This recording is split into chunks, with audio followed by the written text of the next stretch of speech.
Hello, mga kamadamdamin. Actually, this is the second part or continuation po ng insight ko, no?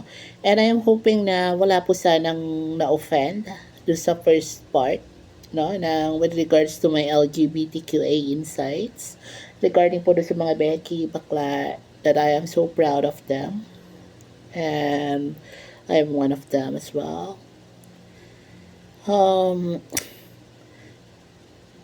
it feels bad or hurt po kasi that every time na nakakabasa ako or nakakakita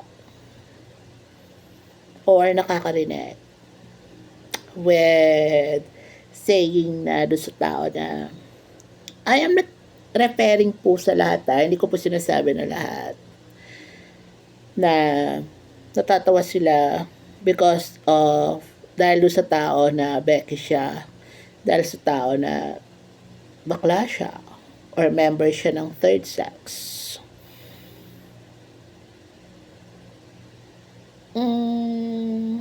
Although, dito po kasi sa society natin, dalawa lang talaga yung katanggap-tanggap. Only male and female with regards sa sex. But for the gender, medyo ina-accept na po yung LGBTQA+, or third sex. Nakakainis lang po minsan, no, that there are some people na parang hindi pa rin tanggap na there are third sex. Na merong third sex. Na merong bakla. Na merong tomboy. Especially kapag yung tao na yan is, yung tumawag na yun is wala pang napapatunayan sa sarili niya.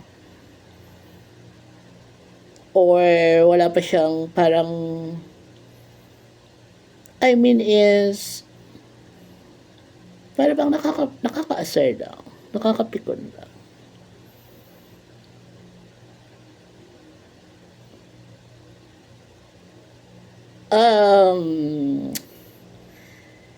Anyway, it's just an insight, mga kamadamdamin. Basta as long as you have a family, kung may kapamilya ka po, may kapatid, kaibigan, pinsan, kamag-anak, jowa, kakilala, na bakla,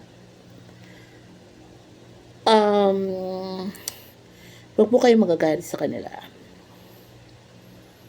I assure you po, those people are very intelligent, hardworking type of person, multitasking type of person, individual, very energetic. Hindi sila nauubusan ng kahit ilang minuto na energetic sila, makapagpasaya lang sila. Ultimo sa kanila na lang ibibigay pa sa ibang tao. Very kind-hearted din ang mga LGBTQA+ na kilala ko po. Mababait.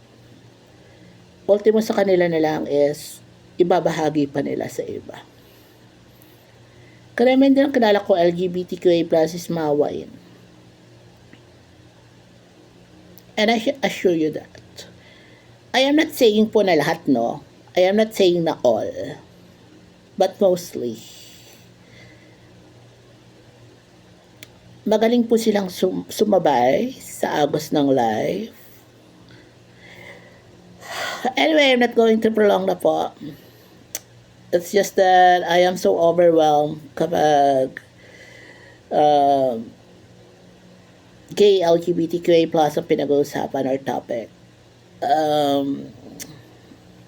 Hindi ko man kasi may pagtanggol yung sarili ko with regards dun sa ganon.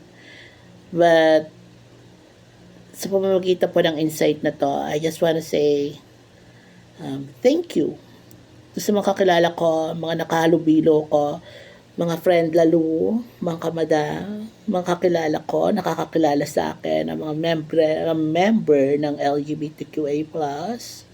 Thank you for making me happy. And I'm so very proud of you. And just continue kung ano po yung nasimulan mo. And just be yourself. Pagpatuloy mo lang po na nakakapagpasaya ka ng iba, na masaya ka sa life, na hindi ka malungkot, na ayaw mong maging malungkot, na nakakatulong ka sa pamilya mo, na nakakatulong ka sa kaibigan mo, na masaya ka sa society na ginagalawan mo na kahit hindi tayo tanggap. As long as nakakapagpasaya ka ng iba, I'm very, very proud of you. Saludo po ako sa iyo. Mula kay Madam Damin, thank you. Bye-bye.